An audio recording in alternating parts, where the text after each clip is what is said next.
Now, as you know, to get this economy moving, and perhaps the power crisis we are experiencing is a result of Labor and the Greens' dogged adherence to an ideology about climate change that basically sucked the life out of the energy sector in New Zealand, certainly put a moratorium on gas and oil exploration. And we now have the highest electricity prices for consumers of any of our comparable trading partners.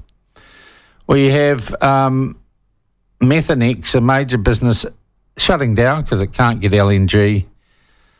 And we have the government talking yesterday at its press conference about a plan to try and get LNG into the country more quickly to solve the energy crisis. And meantime, we have a fast-track legislation designed to get not just energy projects, but all sorts of projects going faster, because it would appear the country otherwise will stall to a halt.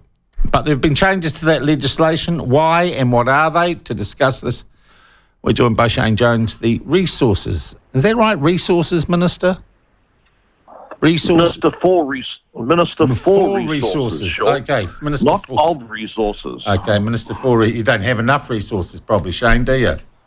In your mind. Look, why the changes to the fast track, which would appear and is certainly being reported by legacy media as a diminution of the powers of ministers like you to give the tick to projects? Well, let's cut to the chase for your listeners. I campaigned vigorously on an approach which would lead to accelerated outcomes for mining, for infrastructure. We served up a rudimentary form of a fast-track bill. It's been worked on for the last 9 months, 10 months.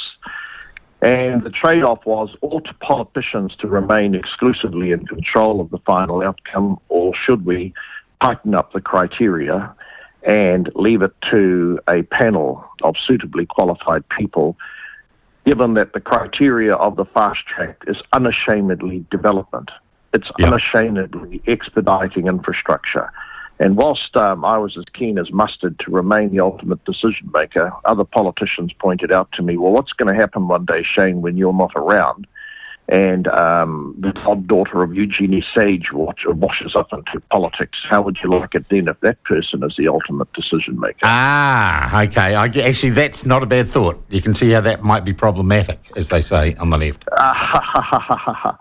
So, look, I don't want to compromise how things go in cabinet, but we had a good exchange of views, and I'm relaxed, providing that we have an unambiguous purpose to this legislation. And we have a set of processes that, number one, stop the weaponisation of climate change, because I've told everyone I belong to New Zealand first, not climate first. We've got a multiple range of concerns in our country, and climate is only one of them.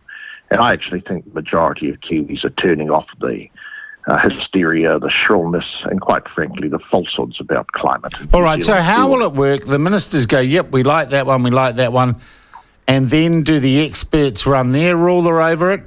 Or is it the experts that run their ruler over it and then you guys have a look?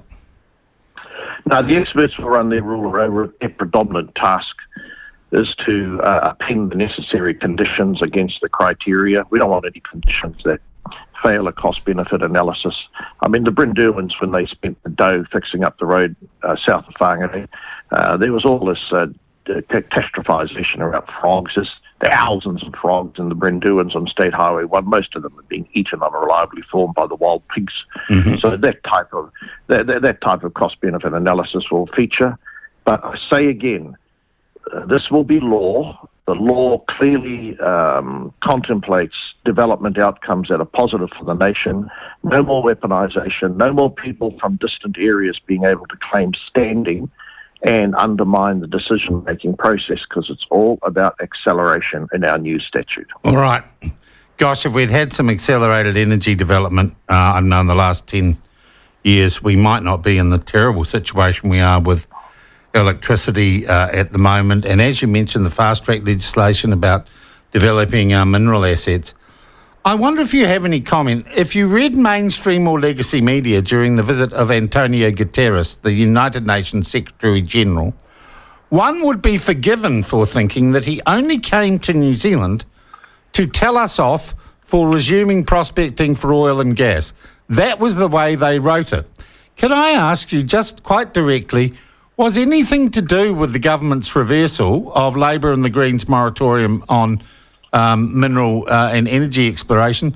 Did he even raise that in any formal talks with anyone in the government? I'm not aware that he did. I do know that Portugal has a whole host of exports that do depend on fossil energy, so perhaps he should go back to his own people and lecture them before he wanders around New Zealand at a time when Kiwis are losing their jobs because we don't have enough energy, providing unsolicited, in my view, superfluous views. Well, the interesting thing was, I think a journalist, it might have been Jason Walls or someone, or Mark Dalder, asked him a question. He kind of tried to ask it diplomatically, and suddenly I'm reading the headline that Antonio Guterres rebukes the coalition for its energy policy. It just seems almost willfully false reporting, Minister. Yeah. Well, look, we've got that element in the fourth estate, and you can't help but conclude that they're woke-driven. I don't know, for a host of them, they get angry with the way I talk, and I've just been dismissing their sobbing snowflakes, really.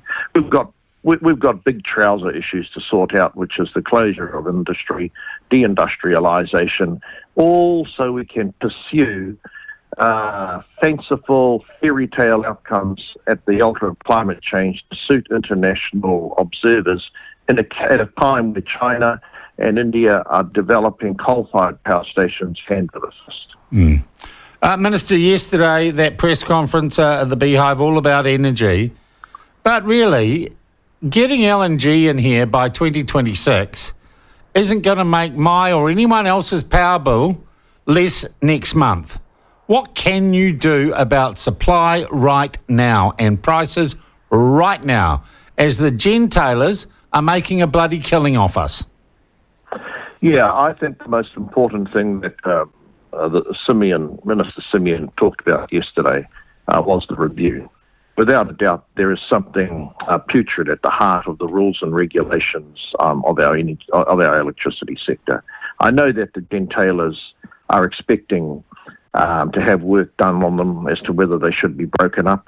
New Zealand First has long had a policy that their arrangements are far too cosy. Look, it costs about $60, $65, even less to generate energy in New Zealand, and now we've had prices at $800, $1,000. I don't think these factories are able to capture any long-term prices much below $180. So there's an enormous margin in there which is being... My question was, what can this government do or anyone do to make my power bill and anyone else's power bill smaller? And there's nothing, right? Well, in the short term, obviously, we're running short of capacity because it hasn't rained, it hasn't blown, the sun hasn't shone, and there's not enough gas. And the only other options that we have will be explored in the review that's coming up, and no doubt you'll hear a bit more about that in the next few days.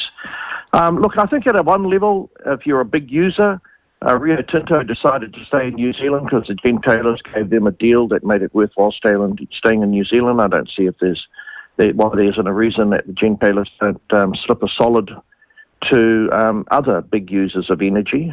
And I've asked for the officials to give us some advice as to how we incentivise both the big users of energy and the gentailers to find common ground as they did with Rio. Right.